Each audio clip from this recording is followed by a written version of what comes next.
clínico, ok? Então vamos lá. Esse paciente, um homem de 82 anos, com perda visual, né, bilateral e concomitante. Ele teve essa perda no dia 13 de maio. E essa perda de visão dele foi ao acordar, indolor, e que ele acordou com a perda de visão, não era uma perda de visão completa, mas era uma perda de visão muito importante, mas não era completa, mas ela progrediu em alguns dias, 2 dias, e aí, como ele mesmo referiu, e eu coloquei aqui, ó, fechou tudo. Então apagou completamente a visão dos 2 olhos em 2 dias, tá? Bom, aqui a gente já coloca a anamnese direcionada mesmo para uma noia arterítica, não tem por que nem a gente, omitir essa informação, porque tendo em vista a idade e a forma como ocorreu a perda de visão, a primeira hipótese é numa noia arterítica, né? Então, mas ele negava os sintomas sistêmicos relacionados à noia arterítica, né? Perda de peso, anorexia, febre, claudicação mandibular. A única coisa que ele tinha era um antecedente, né? Tinha hipertensão arterial e o colesterol alto. Muito bem. O exame oftalmológico, então isso foi dia 13 de maio, ele veio comigo no dia 29 de maio, então 16 dias, né? 2 semanas mais ou menos. E ele realmente tinha ausência de percepção de luz, SPL nos 2 olhos, tá? E evidentemente sem reflexo da pupila. Tá? Biomicroscopia, pressão e motilidade normais. E o fundo de olho, que eu vou mostrar para vocês, é esse aqui. Esse paciente já chegou com essa retinografia, então não foi eu que solicitei. Vejam que foi feito um dia após a perda de visão. E é importante esse dado, assim, do tempo que ele fez a retinografia, porque é uma retinografia, enfim, na fase extremamente aguda da doença, tá? Me falem, Felipe e Sávio, o que é que vocês, diante do quadro clínico de noia arterítica, que era o que a gente, pela anamnese, colocou como primeira hipótese, o que é que essa etnografia mostra para vocês de diferente? Assim, o que é que vocês esperavam dessa etnografia se fosse uma noia arterítica? E se é compatível com uma noia e o que tem de estranho, de diferente?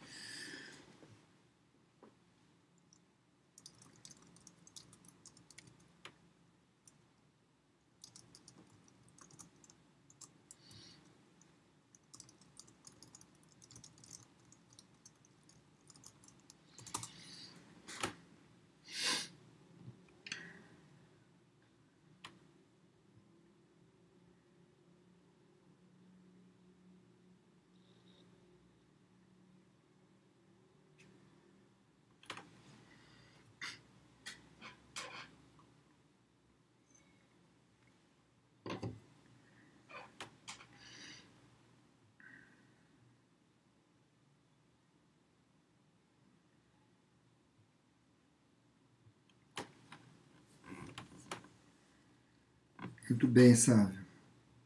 Ótima colocação.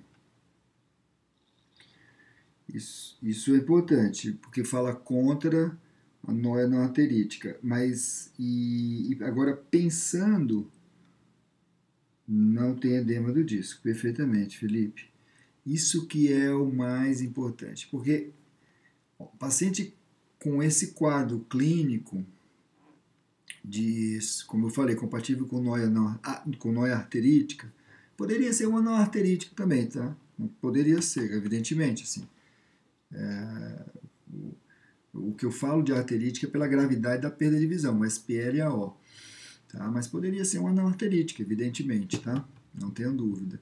Mas é incomum a não arterítica da bilateral, tá? Diferente da arterítica. É incomum isso acontecer se tem um fator de risco mais evidente, assim, uma perda de sangue, uma hemorragia, um choque hipovolêmico, entende? Uma diálise, uma cirurgia, por exemplo, cardíaca. Sem isso, você não vê muito frequentemente, você não vê, é incomum a não arterítica fazer. Já a arterítica, não, ela por si só já suficiente para causar uma perda visual bilateral. Só que quando eu falo nó e A, o A é de anterior, então tem um acometimento do nervo, tem um edema. Então, isso o paciente não tem, então já chamou muita atenção. Ô Sávio, eu também achei no início que tivesse um borramento, tá? Você tem razão que aqui parece ter, mas não tinha não, é mais um artefato do exame mesmo, viu? Tá? Tanto que do outro lado você vê que não tem. Então, no início eu também achei que fosse, mas, enfim, foi laudado como normal. Como eu vi o paciente 14 dias depois e ele não tinha, então eu considerei como não tendo. O Felipe colocou aqui, ó, o difícil quando ocorre oclusão arterial da retina em face subaguda é que a parede já sumiu, mas a parede do disco ainda não apareceu. Você tem razão, Felipe, isso é uma coisa que eu questiono muito nos quadros de oclusão arterial. Você tem toda a razão. Isso é uma coisa e confunde muito, porque o fundo de olho fica aparentemente normal e, como você bem colocou, não tem palidez ainda, então fica nessa janela, o diagnóstico é difícil mesmo, você tem razão. Bom, seria uma hipótese, uma oclusão de artéria central da retina bilateral. Muito bem. Então vamos prosseguir. É mais ou menos isso aí. Então a gente tem um homem, 82 anos, SPLAO, ao acordar indolor, só que o nervo não tem edema. Então, diante disso, quais são as hipóteses que a gente tem? Né? Como a gente já comentou, a noia é improvável, né? Ali está sem edema, então a gente ficaria com a NOI-P, né? Ou seja, a isquemia posterior do nervo óptico, tá? Ou arterítica ou não arterítica, mais provável a arterítica. Outras possibilidades, uma neurite óptica atípica, né? Extremamente atípica, uma inflamação do nervo óptico, por algumas razões. Primeiro, idade, né, 82 anos. Segundo, indolor. Terceiro, bilateral, concomitante. Então, seria um quadro bem atípico para a neurite óptica. E uma neuropatia óptica compressiva também não é comum. Teria que ter algum tumor, enfim, com grande dimensão para acometer os dois nervos ópticos concomitantemente, né? Mas sem dor de cabeça, enfim, é meio estranho essa ocorrência, mas dentro do diagnóstico diferencial, tendo em vista que tem uma perda visual bilateral e não tem alteração do fundo do olho, tá? Muito bem, vamos para frente. Esse paciente já chegou com essa ressonância, tá? E não ficou com a qualidade adequada, mas eu garanto a vocês que não tem grandes alterações, tá? Tem umas áreas de atrofias aqui, alargamento do sulco, tá? Mas, enfim, isso foi até discutido no congresso, ficou como normal para a idade, 82 anos. O que importa, eu acho que é o mais importante, é a ressonância de crânio, mas não, ressonância de órbita. Então, essa foi a que foi realizada que já foi realizada antes de vir com a gente. Então, você vê que era uma ressonância inadequada para avaliação do nervo óptico. É uma ressonância sem supressão de gordura. Aqui eu não arriscaria nem dizer se tem espessamento ou realce. Aqui não dá para dizer, eu prefiro desconsiderar esse exame, tendo em vista que essa informação sobre o status do nervo óptico, ou seja, se tem realce, pós-contraste, hipersinal, ou não tem esses sinais, ou se tem alguma lesão, mesmo pequena, mas na região do canal óptico, enfim, são informações fundamentais para o diagnóstico diferencial de um caso como esse. E aqui essa ressonância não dá segurança para a gente avaliar isso, né? E era o corte que tinha para nervo óptico, órbita nervo óptico, os outros não eram tão adequados, eram apenas esses dois, no axial. E no coronal, vocês veem aqui, né, essa ressonância que foi laudada como normal. Então, nesse coronal aqui, eu fiquei com uma sensação de que tinha realce do nervo do olho, nessa ressonância. Como essa ressonância foi feita, deixa eu ver aqui, 21 de maio, 13, foram 8 dias depois da perda de visão. Tá? Então, a ressonância também na fase aguda. Tá? E tinha eu acho que tinha aqui, não dá para dizer que isso aqui é pós-atrofia, não tem tempo ainda de atrofiar, sendo um T2 poderia ser o realce do próprio líquido ao redor do nervo, mas eu acho que não era, eu acho que era um hipersinal, tá, do nervo óptico. Agora, novamente digo que a ressonância não é extremamente bem feita, assim, que dá segurança para a gente se posicionar diante de um exame como esse. Então, aqui é só para mostrar o laudo desse exame que eu mostrei, tá? Eles colocam claramente... ele não foi feito órbitas a rigor, embora tenha essa imagem aqui, mas quando a gente olhava o laudo não tinha órbitas. Então você vê que ele não comenta nervo óptico, né? Apenas encéfalo. Muito bem, diante disso, bom, minha conduta qual foi? Esse paciente, como ele passou primeiro com um colega antes e depois esse colega me encaminhou, o colega diante do quadro, ele achou por bem já dar 60 mg de prednisona, pensando ou numa neurite ou uma noia arterítica, enfim, né, algo associado à arterite de células gigantes. Então ele já chegou com 60 mg. Eu aumentei a dose, tendo em vista que o paciente pesava 80 quilos. Então eu deixei pelo menos 1 mg quilo dia, 80 mg. Mas indiquei a pulsoterapia para esse paciente, tá?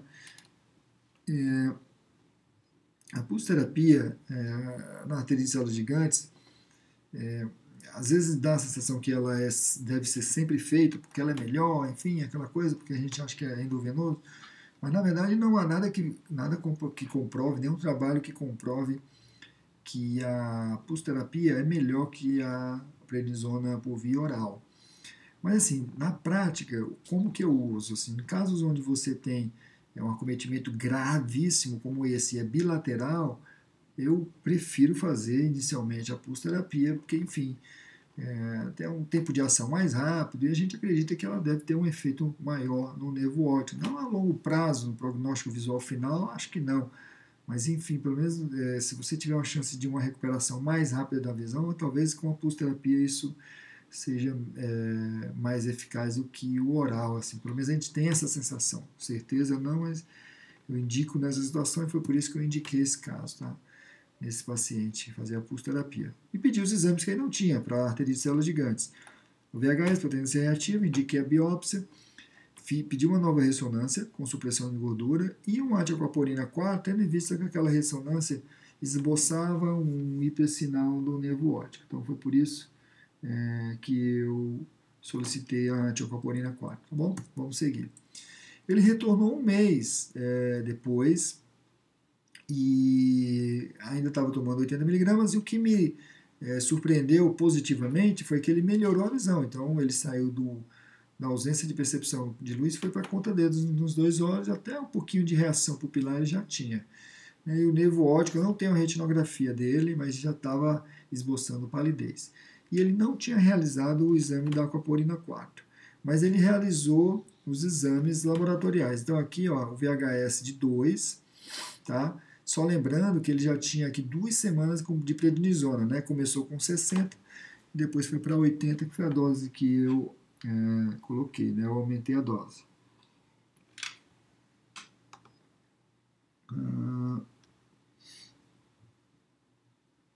Tudo bem.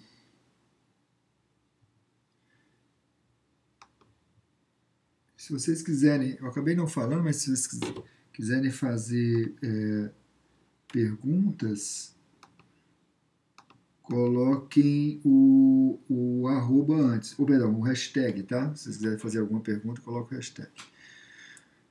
Bom, então VHS de 2 milímetros e a proteína C reativa também numa dose, um valor extremamente baixo. O normal nesse laboratório era 0,05 e foi 0,03, né? A gente às vezes pede também o fibrinogênio, uma dica de um colega reumatologista que me deu essa dica, que o fibrinogênio também ele tem um marcador inflamatório na arterite de células gigantes. A gente pediu, vocês veem que ela está dentro do normal. Mas o que importa é que as provas inflamatórias estão normais, 14 dias de corticoide, tá? Então isso fala contra a inflamação, a arterite de células gigantes. Essa é a ressonância que eu solicitei. Tá? Então, só lembrando que foi feita já em vigência da prednisona, né? que estava com 60, depois foi para 80, 11 de junho, ele veio comigo, como eu falei, dia 13, 26, né? 28 mais ou menos, é isso aí, 14 dias de prednisona. E, muito bem, observem que ele tem um certo realce aqui do nervo óptico dos dois lados. Eu interpretei dessa forma. Se vocês olharem aqui, é uma ressonância melhor do que a outra, tá? Observem que esse mais C aqui, ó, é com contraste. Então é uma ressonância com supressão, nesse caso, e contraste. Então eu achei que tivesse sim um realce do nervo óptico. Eu até coloquei para discutir com os colegas, evidentemente isso é importante, porque a gente não pode ficar se basear só na nossa opinião, né? Eu perguntei para os colegas o que eles achavam e todos concordaram realmente que tinha um realce pós-contraste aqui do nervo óptico esquerdo, principalmente, tá? E fica mais evidente isso aqui, tá? No coronal. Embora essa sequência que ela tenha, o líquido tem hipersinal e tem líquido ao redor da bainha do nervo óptico, e isso causa um artefato e que confunde um pouco, pode fazer a gente acreditar de forma errada que tem um hipersinal, mas se vocês olharem bem, dá para ver que o nervo não é ainda tão atrófico, entende? Tem só, no final das contas, tem quase um mês, então ele não é um nervo atrófico do ponto de vista radiológico aqui, tá? E dá a sensação que aqui ele tem um hipersinal, sim. Tá? Dá a sensação que ele tem um hipersinal, mas só que assim, curiosamente, o laudo esse exame de imagem foi laudado como normal, como vocês bem veem aqui, tá? Com sinal e calibre normais. Então, assim, isso me deixou realmente com a pulga atrás da orelha, porque eu já estava achando que tinha um realce desde a primeira e agora com essa nova ressonância eu achei mesmo que tivesse. Né? E isso me deixou realmente pouco confuso, no sentido de que definir entre neurite e noia e isquemia é fundamental para o prognóstico e para o tratamento do paciente. Né? Eu mantive 80 mg de prednisona e solicitei novamente uma revisão, solicitei a revisão do laudo da ressonância magnética. Por questões sociais, enfim, eu não quero entrar aqui em detalhes, mas é que o paciente retornou, acreditem, 3 meses depois, ele não fez a solicitação do laudo, né, da revisão do laudo, eu dei para ele não ligou, enfim, deixou isso para lá, achou que não era importante. Novamente, ele não fez a aquaporina, que eu enfatizei a importância do exame de aquaporina 4, e ele continuava ainda com 80 mg. Felizmente, ele não tinha tanto efeito colateral, ele estava mesmo assim, um pouquinho mais gordinho, mas não chegava a ser nem com xingoide assim, tá? Enfim, mas estava lá com 80 mg. Agora, o que mais chamou a atenção, acreditem, olha só, que interessante. A visão dele melhorou de forma surpreendente, 20, 40 e 20, 50. 20, 40 e 20, 50 de visão. Tá? E isso realmente me deixou com ainda mais confuso, no sentido de que o quadro que inicialmente para mim era muito claro, que eu estava diante de uma neuropatia óptica de natureza isquêmica, né? Tudo bem não ter o edema, mas paciência até aí. Mas eu não esperava que fosse ter uma recuperação. A gente faz corticoide, na verdade, porque, enfim, não pode ficar de braço cruzado, né? Mas não esperava mesmo uma recuperação dessa. Isso é incomum. Se vocês forem olhar os trabalhos, varia ali de até 10%, mas o trabalho que eu enfim, acho mais relevante nesse sentido é o do Haire, que ele fala sobre a experiência dele de 25 anos com arterite de células gigantes e noia. Ele coloca que apenas 4% dos pacientes têm melhora, e a melhora, assim, discreta, de 1 a 2 linhas, tá? Você não vê um paciente que é SPL indo para 20/40, isso é incomum para isquemia. Muito bem. Eu mesmo solicitei a revisão, né? Quando eu digo solicitei, assim, quando veio o laudo, eu liguei lá no laboratório, enfim, e conversei com a colega. tá? Conversei com a colega. Isso aqui é até a foto do WhatsApp que ela mandou para mim. E o que ela falou, ela aceitou que tivesse um tênue realce do nervo óptico, tá? Ela até colocou aqui a setinha, também aqui, e um realce da bainha nesse específico, e aí coloca que tem um realcezinho aqui, aqui também e tal. Ou seja, começou a aceitar realmente que tinha um realce, tá? Muito bem. E aí a gente fica nessa discussão, se uma neurite ótica atípica ou uma neuropatia ótica isquêmica posterior associada à neurite ótica, perdão, arterite de células gigantes. Eu queria que vocês comentassem, dessem a opinião de vocês, por favor. Quem acha que é neurite, quem acha que é neuropatia ótica isquêmica posterior. E o porquê, enfim, que dados relevantes da história e da evolução falam a favor de uma ou de outra.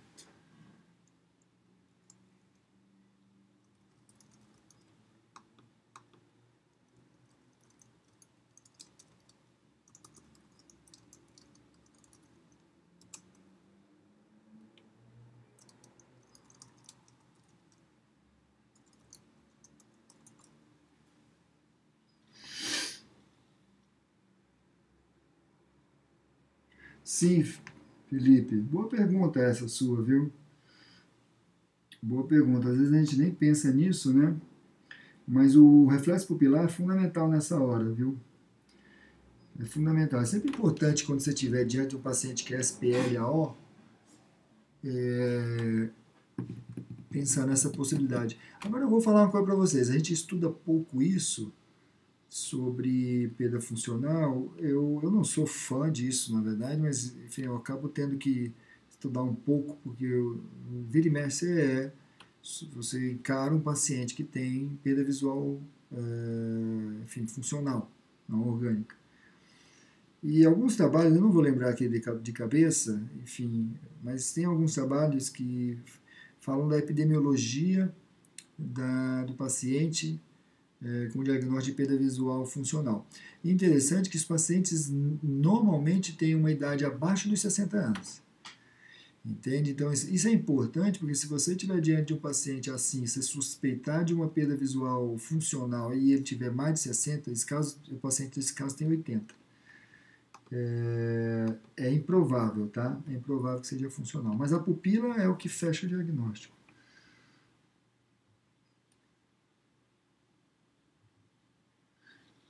É isso aí, Felipe. É isso aí, Sérgio. É, neurite sem dor, neurite fala a favor de neurite atípica, ausência dos demais sintomas, poucos dados clínicos você fala, poucos sintomas e sinais clínicos, né? Isso também fala contra a arterite de células gigantes. A ausência do VHS, de provas inflamatórias diminuídas, né? Também fala contra a arterite de células gigantes. Exato. Marcadores de imagem, laboratório frustro. É isso aí. Vamos ver se mais alguém aqui. É isso aí. A noipselia é relacionada à arterite de células gigantes, né? Vale a pena vocês estudarem NOIP. Uma das minhas últimas newsletters foi sobre neuropatia óptica isquêmica posterior. Vale a pena dar uma olhada, peguem aquelas referências e estudem, leiam. Tá? E NOIP é isso aí mesmo. Ela normalmente tem um fator desencadeante, uma hipovolemia, ou então uma artéria de células gigantes. E anti-MOG poderia ser uma hipótese, sim. Por que você está pensando nisso, Felipe?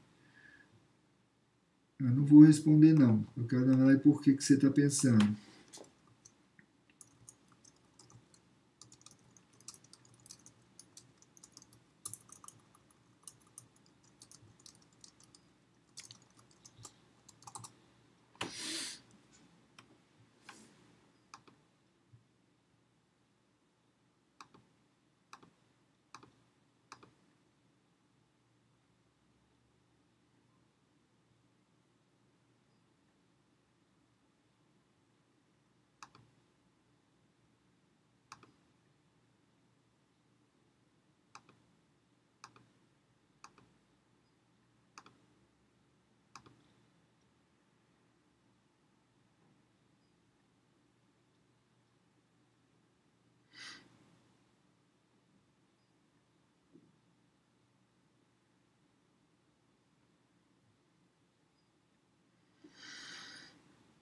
Ok, não, mas vamos lá. Então tá bom. Então, quadro agressivo, ok, pode ser isso sim, seria neurite atípica. Agora, sabe uma coisa que pode falar a favor do MOG? Isso eu já comentei, se vocês olharem na newsletter, tem isso na, na parte das neurites ópticas. E é uma coisa ainda pouco conhecida, a gente não sabe se isso aí é verdade ou é só uma mera coincidência, que é o fato das neurites associadas ao antimorgan os pacientes terem realce da meninge, uma perineurite óptica. Tá? Então, isso, tem isso descrito nos congressos de neurologia. Se tiver algum colega aqui da neurologia que quiser comentar, seria bom, fique à vontade. Mas eu participei do último BECT, eu participo do BECT já faz uns 5 anos, que é o Congresso, enfim, brasileiro sobre esclerose múltipla e neuromielite óptica. Então, assim, nos últimos 2 anos está se comentando muito sobre MOG. E agora, nesse ano, uma ou outra aula, eles ressaltam esse achado do realce da perineurite nos pacientes com MOG, né? E eu estou falando isso porque esse paciente foi isso que a colega colocou, né? Um realce da bainha, mesmo ela inespecífico, mas não importa. Tá? Mas tem isso lá, tem esse realce da bainha. Não sei se a gente pode valorizar bastante isso, enfim. É isso aí, MOG com perineurite, vejam isso. Ok? Muito bem. Mais alguém? Perguntas? Não.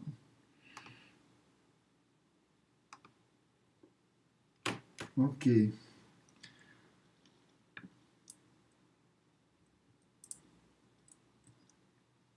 Muito bem. Vamos discutir isso aqui, ó, que acabou falhando aqui, mas vamos ficar nessa primeira pergunta aqui. Bom, o que vocês acham? Eu queria, na verdade, perguntar, isso eu coloquei lá na discussão do Congresso, assim, isso é uma coisa se você me perguntar, eu não sei responder. Então, eu estou perguntando para vocês porque eu também não sei. A recuperação da visão é mais provável na neurite óptica atípica ou na noite arterítica, entende? Ou seja, um paciente que tem, por exemplo, uma neurite associada à doença de De Vic, vamos ser bem claro, não só colocar atípica, mas uma neurite no espectro De Vic tem uma chance maior de recuperação da visão do que um paciente com noite arterítica? Essa pergunta, alguém tem ideia disso?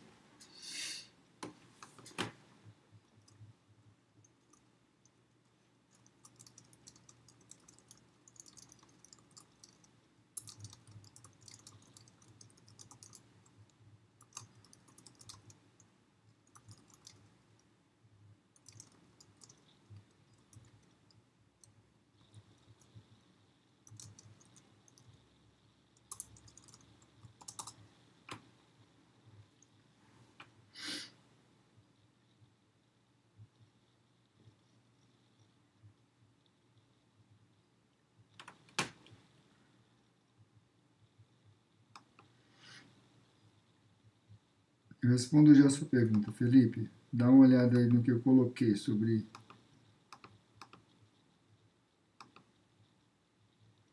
Queria ouvir de vocês comentários sobre.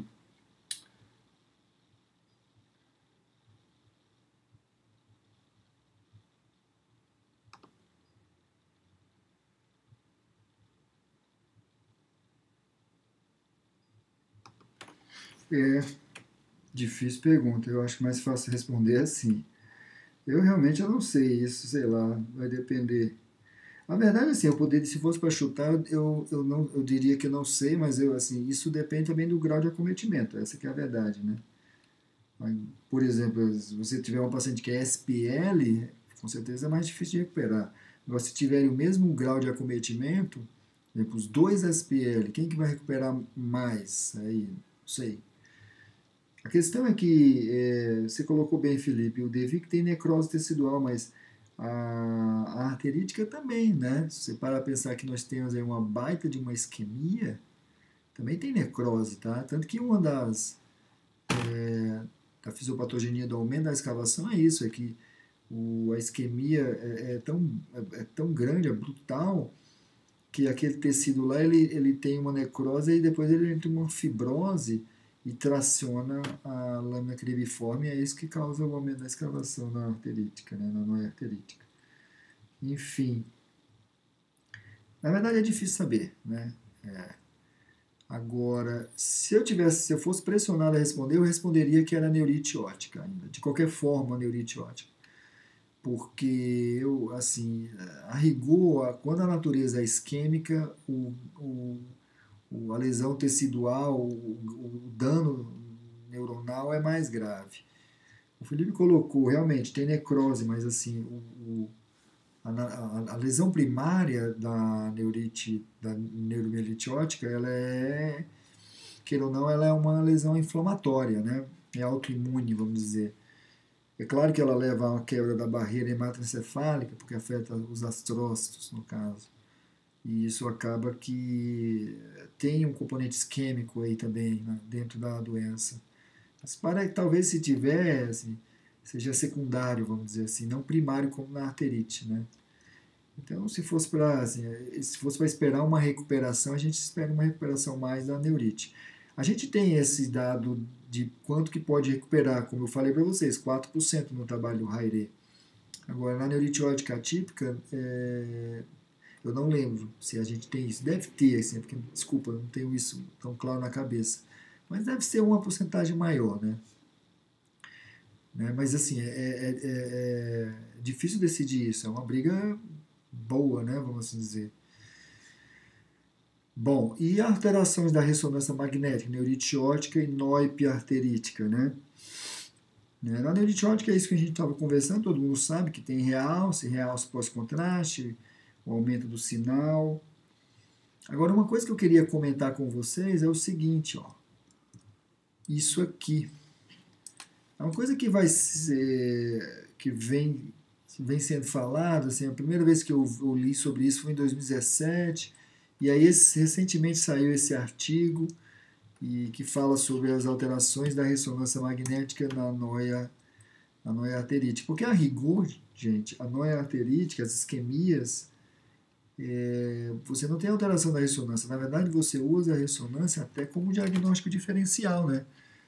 Se você está com dúvida entre neurite e noia, ou noia ou qualquer outra doença, por exemplo, com lesões extrínsecas, né? Uma compressão, por exemplo, uma infiltração, enfim, você usa a ressonância para descartar isso, né?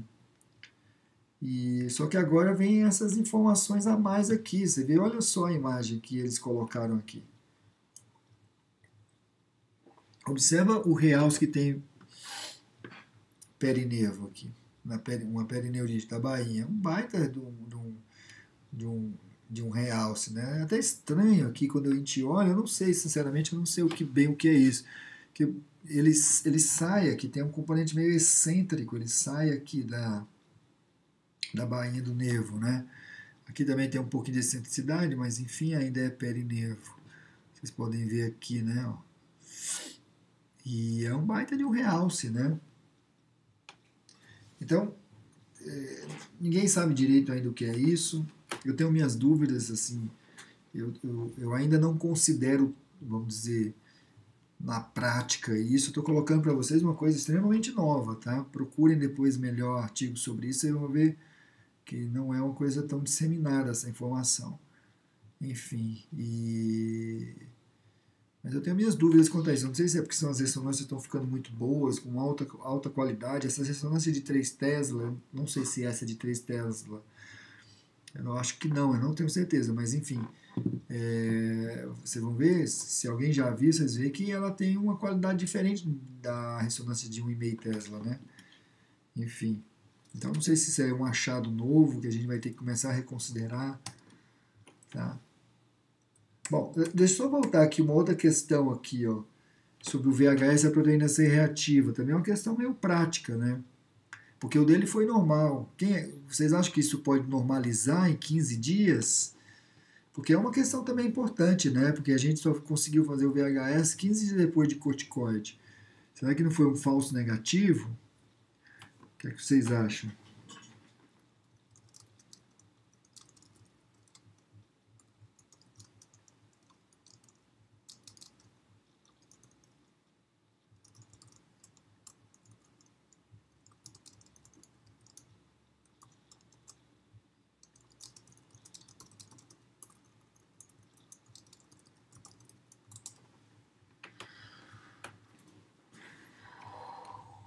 Ok, Sávio. Você não. Quem mais? Felipe. Mais alguém? Vamos ver quem que tá aqui. Camila, Daniel. Ô Daniel, manifesta aí. Você tá aí ainda? Você já dormiu? Gisele. Acho que aqui é o Guilherme. Natanael. Ô Natanael. Natanael é colega nosso, certo? Lá, o Natanael fez neuroftalmo lá na USP também. Vamos se manifestar, gente. O que vocês acham?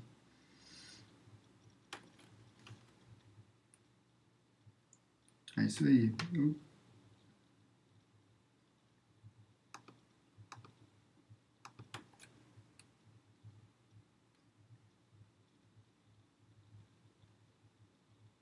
Também acho que não. Eu acho que não normalizaria, a não ser que fosse um VHS muito baixinho, né? E uma proteína C reativa também muito baixinha. Eu prefiro acreditar que não era alta, que já era normal, mas é um fator de confusão, né? É isso aí, Natanael. Muito bom. Eu acho que. Mas é um fator de confusão, né? Porque se você está diante de um quadro clínico que sugestivo de arterial gigante vem normal, né? Agora, aí, nesse momento, eu quero lançar aqui um fator de confusão enorme que vocês têm que ficar atento. É por isso que eu falo que ignorância é uma benção, né, gente? Quanto mais a gente estuda, mais problema a gente arranja para a cabeça da gente. E, o, e você tem uma entidade que chama arterite célula gigante oculta. Depois procurem isso. Eu não lembro se eu escrevi sobre isso. Mas tem alguns artigos. O artigo do Haire é muito bom, por sinal, sobre isso. Que é exatamente isso. O paciente tem uma noia, tem a doença, tem a arterite, tem a noia, e as provas inflamatórias normais, zero de sintomas sistêmicos, tem só a perda de visão. É um absurdo, isso aí dá um trabalhão. Boa, Natanael. Isso aí eu não sei te falar. Eu já li sobre isso, mas eu não sei até onde a gente pode usar isso na prática. Eu queria até que você me respondesse, porque você está falando isso porque você deve ter lido sobre isso, certo, Natanael?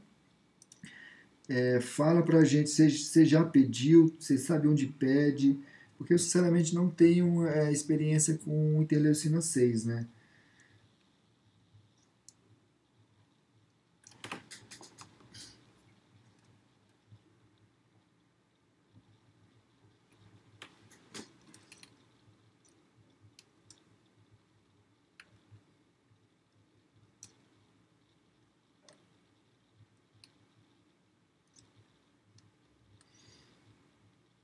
Esperar o Natanael responder, Natanael.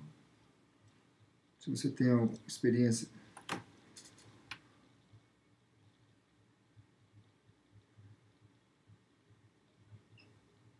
Ah, Felipe, sim, eu acho que sim. Você viu ali, tinha leucocitose? Ah, não, mas ali eu não considero, não. Tá, a leucocitose é provavelmente corticoterapia. Ah, perfeito, é isso aí. É de lá também que eu conheço. Tem outros trabalhinhos também, mas assim, o mais importante é isso, é do tocilizumab mesmo. Natanael, eu acho que em algum momento a gente vai ter que ter aí um marcador inflamatório mais específico, essa que é a verdade, tá? Como o IL-6, como a interleucina 6, né? Principalmente nesses casos, assim, por mais que seja, eu acho que a gente vai ter que pedir nesses casos que vem normal, entende? Assim, claro, não é para pedir toda hora, não sei, porque eu acho que não deve ser barato pedir esse exame. Mas seria uma carta na manga, né? Mas, né? Você pedir nessa situação, que você tem um paciente que é fortemente sugestivo ao quadro clínico e, enfim, mas que as provas inflamatórias foram normais, né? E que é importante também isso, o marcador, acima de tudo, para controle da doença, porque olha só a situação, um paciente como esse, se for uma noia arterítica, não tem nenhuma prova inflamatória, como que você vai acompanhar esse paciente? Né? Porque não dá para acompanhar pelos sintomas, eles não têm, Então a gente vai ter que dar um jeito mesmo. Felizmente é incomum. No trabalho ele coloca até 20%. Eu não sei se chega a tudo isso. Assim, eu vejo pouco essa latencia de célula gigante oculta. Bom, deixa eu só responder aqui umas perguntas. Não, aqui era reacional mesmo. Ok, deixa eu só. Vamos responder aqui. O DWI, paranoia. O Natanael, o DWI. Ah, tá, difusão, certo? É porque eu estava quase confundindo com o outro. Difusão, certo?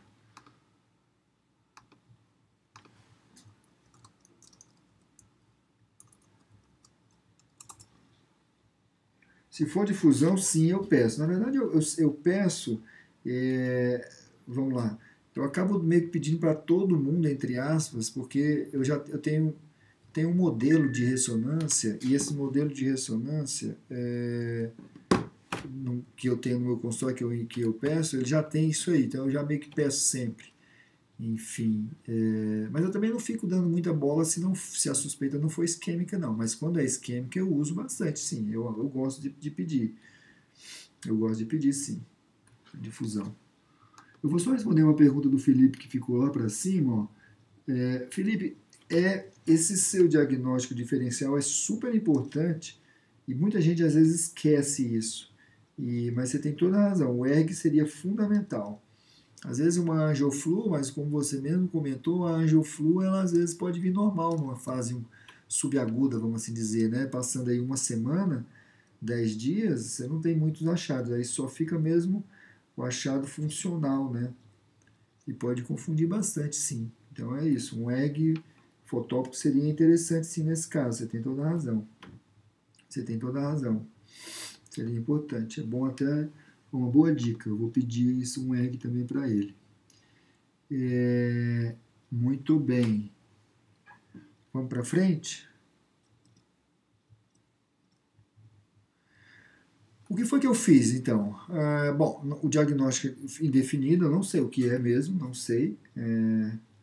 Tá? Mas eu acho que a evolução vai ajudar no diagnóstico, né? Essa, essa melhora da visão já dá uma pista que isso aí tem cara de ser inflamatório, né? Tem uma cara de que isso aí é inflamatório. Mas a evolução vai ajudar bastante, né? A evolução do caso.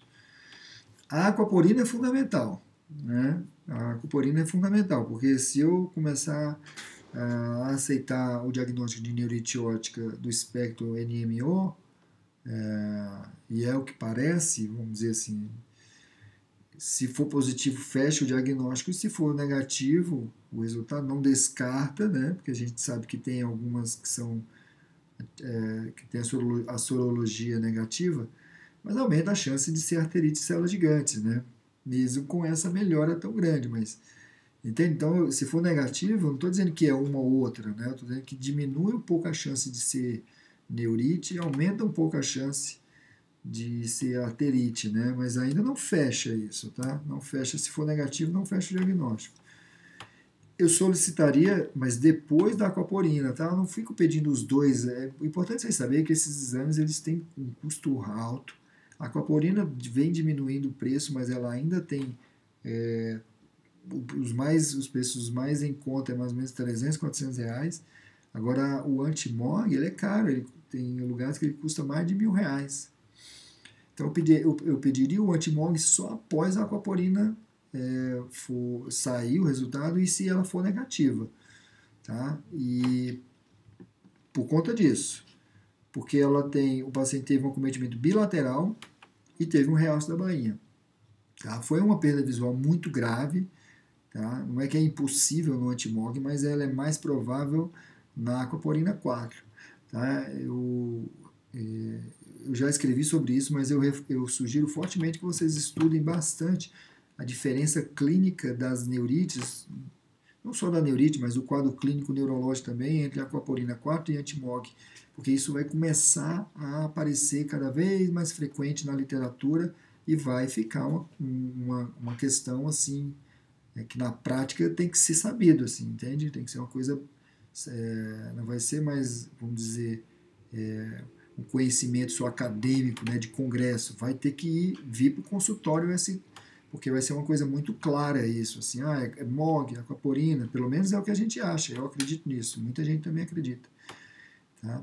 E saber a diferença entre os achados de um e de outro é importante na hora de você fazer o diagnóstico diferencial. Ressonância de coluna também, embora o paciente não tenha um quadro de mielite, então há uma chance muito grande dessa ressonância ser normal. Agora, se vier alterada, tiver alteração, né, uma mielite, as alterações da mielite, ela pode ajudar em diferenciar o antimog da antiaquaporina 4. Tá? Se tiver algum colega da neurologia aqui, pode comentar isso. Eu tenho pouco conhecimento. O que eu tenho de conhecimento é aquilo que a maioria sabe, que na aquaporina é a mielite extensa, mais de 3 vértebras, né? E eu aprendi recentemente agora no Beckley também que o MOG tem uma característica também diferente. Ele é longitudinal, mas ele tem um sinal de H quando ele acomete a mielite. Mas eu tenho um pouco conhecimento. Mas o que importa é que isso seria analisado por um colega neurologista, tá? Essa alteração para diferenciar o MOG da antiaquaporina 4. Fizeram uma pergunta aqui. O Felipe, ele está usando o corticoide ainda, está com 80 miligramas, tá? E eu não mudei ainda, eu vou já comentar isso. Aquaporina 4 no SUS. Camila, tem, mas não tem, que eu saiba, não tem de forma assistencial, entende? Tem assim a nível de pesquisa. Então, porque isso eu digo, lá na Unicamp a gente conseguia fazer nível de pesquisa. Não, na Unicamp a gente consegue solicitar sim, desculpa. É porque eu estou confundindo, porque há uns 2, 3 anos atrás a gente só conseguia nível de pesquisa, eles colocavam na pesquisa o paciente pedia, mas agora já tem. Tá? Demora um pouco, demora. Realmente não é que parece que não é feito no próprio hospital, não é igual um VHS, evidentemente. Entende? Que se pede aqui, daqui a 2, 3 dias sai, não é? Tá? Mas lá na Unicamp faz. Na USP não faz, não tenho certeza, mas assim, o que eu saiba não tem. Em alguns lugares que tem pelo SUS é pela pesquisa, tá? No Rio Grande do Sul tem, na PUC do Rio Grande do Sul, tá? Que tem um colega lá que é o neurologista, que é o Douglas Sato, senão é uma das pessoas que foi quem mais estudou o MOG, né? A aquaporina 4 também, mas o anti-MOG, o Douglas é, sem dúvida, um dos nomes, um dos expoentes sobre esse assunto no mundo. Tá? A Unicamp tem, Camila. Bom, eu não decidi ainda fazer a redução, respondendo o Felipe, que perguntou sobre imunomodulação, mas eu vou começar a fazer a redução desse corticoide depois que sair a aquaporina, porque se a aquaporina vir positiva, então não vou fazer a redução do corticoide, ao contrário, né? Aí a gente vai entrar com a imunomodulação. Se ela vier negativa, a gente vai pedir o antimog, mas a gente não vai diminuir ainda. A gente vai ter que manter, tá? A gente vai ter que manter. Mas se o antimog vier negativo também, aí a gente vai diminuir o corticoide. E aí a gente vai ter que acompanhar o nível do VHS, proteína C reativa, que a rigor não vai aumentar, né? E a rigor não vai aumentar. Ele visto que ele já não era alto, mas é o que a gente tem para acompanhar. É o que a gente tem para acompanhar. E porque se aumentar as provas inflamatórias, a gente fica com arterite de célula gigante. Se não aumentar, a gente fica com neurite no ótica atípica do espectro NMO. Tá? Mas o que é importante, todo o quadro clínico, vocês viram que ele é cheio de nuances, né? E é extremamente complexo esse caso. E como eu falei no início, não é um caso que está fechado, definido. Na verdade, eu trouxe para vocês exatamente que eu queria até ouvir a opinião de vocês, mas está em aberto ainda o tratamento. Eu não sei como fazer o acompanhamento daqui para frente. Às vezes, se for tudo negativo na sorologia, a gente vai ter que fazer a redução do corticoide. É um senhor de 80 anos, né? Enfim, não dá para ficar dando corticoide nessa dose toda alta de 80 miligramas para ele. Ok?